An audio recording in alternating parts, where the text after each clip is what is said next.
Hello students, welcome to section 8-3 continued.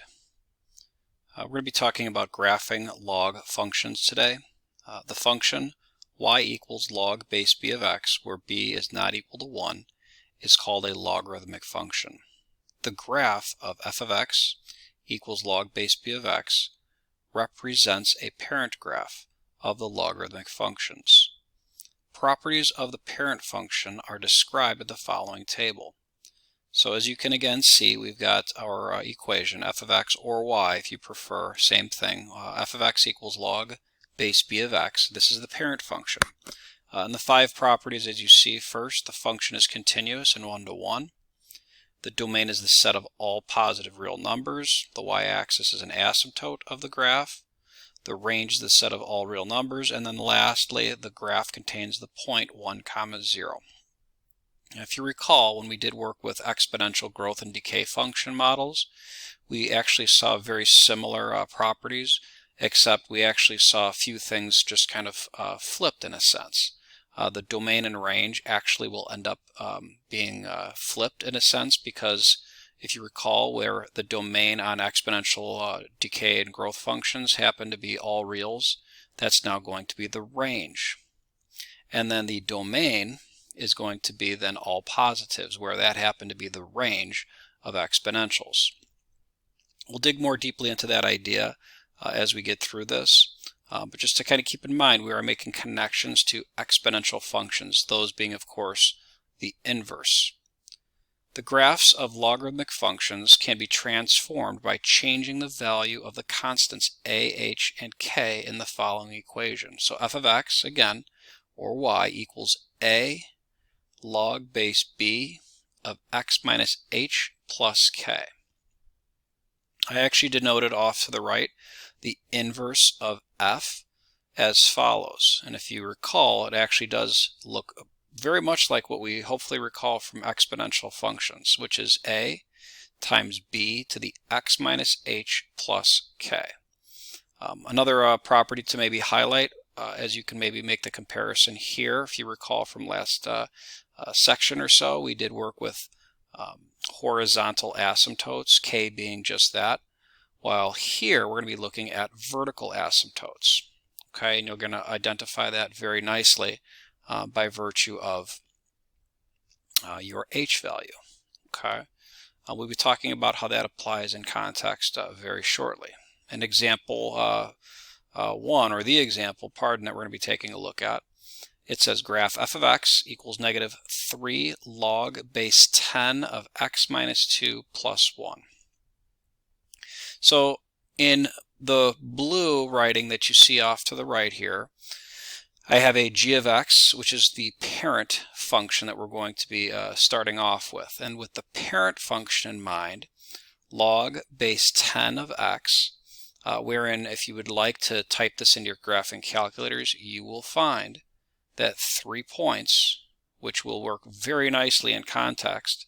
1/10, if you plug that in for x, you'll end up with negative 1. Consider again 10 to the negative first power equals 1/10.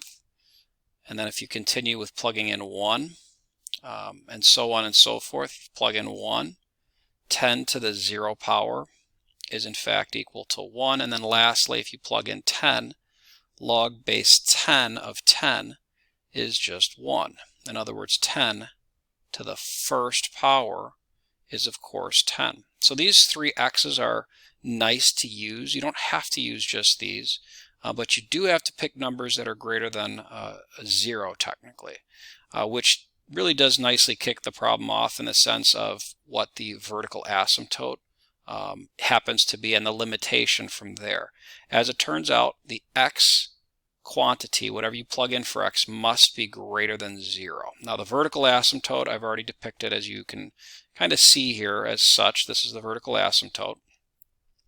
And every point to the right of that line is going to be essentially what our graph represents, or is represented by. Again, 1/10 works nicely because you get negative 1, 1, 0, and 10, 1. I do want to reflect a little bit with regards to just digging back into, or digging deeper, I guess, back to where when we graphed an exponential function, which is off to the right here, particularly this red curve. Okay, this red curve is a representation of y equals 10 to the x power. Okay, and I actually wrote that right here. Okay, so y equals 10 to the x power. Just so happens that the inverse is, well, not surprisingly, y equals log base 10 of x. So these two curves here, again, you see the same blue curve off to the right here. That's the same exact curve, again, using those 3 points. But the red curve is literally taking the x's and the y's and flipping them. So this first red point would be -1, 1/10.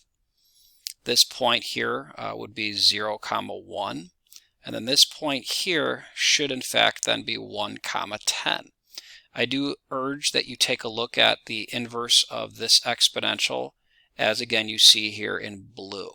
The line that you see here, as we've discussed in the past with inverses, this line is y equals x, which nicely conveys how, again, those points are reflected, so to speak, about that line.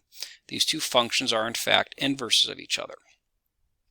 The process to deciphering the inverse, if you recall, you can actually switch x and y, and then you can go ahead and do a little bit more with perspective here, rewriting this. If we were to actually say, okay, we have y equals log base 10 of x, which is the same as 10 to the y equals x, and then solving for y, well, quite literally you can rewrite x equals 10 to the y power, where the base is 10. You're taking the log of x, and the exponent is on the other side of the equation. So this is justifiably the inverse of that. Okay. All right. So let's continue. I want to go ahead and, of course, speak to the problem at hand. Still, this particular function has 1, 2, 3, and then 4 transformations. The first of which is, because, well, it's x minus 2, a shift to the right 2 units. So you can see my red vertical asymptote with that particular function in mind is now x equals 2. So again, you're shifting 1/10, 1, and 10 to the right 2 units. The next transformation, this 3, is going to tell us that we're vertically stretching or expanding vertically, as they describe here below. So that'll stretch the blue function, now red or black, I guess, if we're using the red points on the black curve. Stretching it vertically pulls this up. We still have this negative, however, to take into account. So imagine, again, if you will, a function that looks like so. It's black, let's say, still. And then when you go ahead and you reflect it right here with this negative, reflected about the x-axis, it goes from taking this generic shape to now this generic shape. Okay. We do have one more transformation technically, which is the +1, which is simply a shift up 1. So if you take that black curve, which is probably a bit lower if you think about that position as a prior step, and then that particular black function shifted up is now what you see as the final answer. And those particular ordered pairs can in fact be deciphered. I've written it down below simply by taking x minus 2 and setting it equal to 1/10. Again, the parent function is certainly important. I would highly recommend you do this so that when you are asked to graph, you set the quantity in parentheses equal to the first justifiable number from the parent function, which then if you add 2 to both sides, you get 21/10. Similarly, set x minus 2 equal to 1. Add 2, you get 3. And then lastly, set x minus 2 equal to 10. And of course, if you add 2, you end up with 12. So these 3 x's and in turn these 3 y's come about if you plug in 21/10 right here. If you do that, you'll be taking 21/10 minus 2, which is the same as 20/10. So you got 21 minus 20 all over 10, which is 1/10. Log base 10 of 1/10, of course, is -1. -1 times -3 is 3, plus 1 is 4. Keep going through the process. If you plug in 3 minus 2, of course, is 1. Log base 2 of 1 is 0. And then if you multiply 0 times -3, you get 0. Add 1, you get 1. So there's a second point. Again, these 3 points in red are what I'm essentially deciphering and highlighting. If we now then plug in 12 as our final x, 12 minus 2 is 10. Log base 10 of 10 we know as 1. 1 times -3 is -3, plus 1 is -2.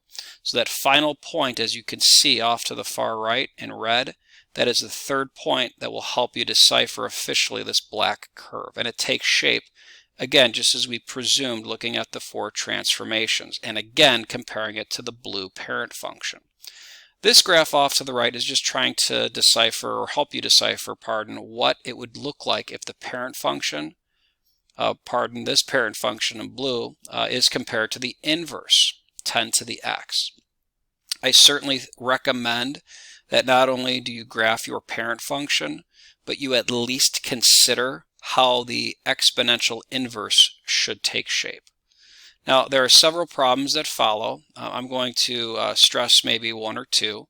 And in particular, just to kind of kick things off, I think we can probably take a look at number 3 and make some connections. If you can take a look also here, this little xy table, but also f inverse part of the table, there's f of x and there's f inverse of x. This is actually from the last problem, which kind of goes back to the idea of taking x and y and flipping them, such that if these 3 points are on your exponential, the inverse would, of course, flip the x's and y's so that you have, instead of -1, 1/10, you have 1/10, -1, and so on and so forth. This is a good thing to take into account when you are graphing logarithmic functions. So I'm going to do number 3, and I certainly urge you to take a look at 1 and 2 on your own later. You can type this into your graphing calculators. Desmos is also a very nice application, of course, to take a look at. I'm going to try to do as much of this as I can without a calculator so that we fully understand how this is going to unfold. We will talk about how to graph in class later on the calculator. First and foremost, we take the quantity x plus 3, knowing that we cannot take the log of a negative nor 0. We set it equal to 0, or technically it can't equal 0, I said here. And we're going to eventually find the vertical asymptote as such, but when you set it not equal to 0, x can't equal -3, so we note that our vertical asymptote starts there. And then after that are 3 points, of which I set x plus 3 equal to 1/4. If you're wondering why I use 1/4, 1/4, looking at the base of 4, is perfect because log base 4 of 1/4 is -1. Log base 4 of 1 is 0, and log base 4 of 4 is 1. So these are the respective x's and y's that make sense in context. So if you set x plus 3 equal to 1/4, equal to 1, and equal to 4, you'll get -11/4, -2, and 1. If you use those particular x values right here, you can see those respective y's unfold. So let's take a look. -11/4 plus 3, which is the same as 12/4. -11 plus 12 is 1, so 1/4. Log base 4 of 1/4 is -1. Times 2 is -2, minus 2 is -4. So you see that first point. It's technically down here, -11/4, comma, -4. Plug in -2, -2 plus 3 is 1, log base 4 of 1 is 0, and then 0 times 2 is 0, minus 2 is -2. Last but not least, we plug in 1, 1 plus 3 is 4, log base 4 of 4 is 1, times 2 is 2, minus 2 is 0. So those 3 points take shape. Here's your logarithmic function taking shape, again thanks to the starting vertical asymptote that we set forth, and the 3 points that you see take shape, of course, thanks to the analysis that we've done. I highly recommend that you use an exponential function to help make the connection to inverses.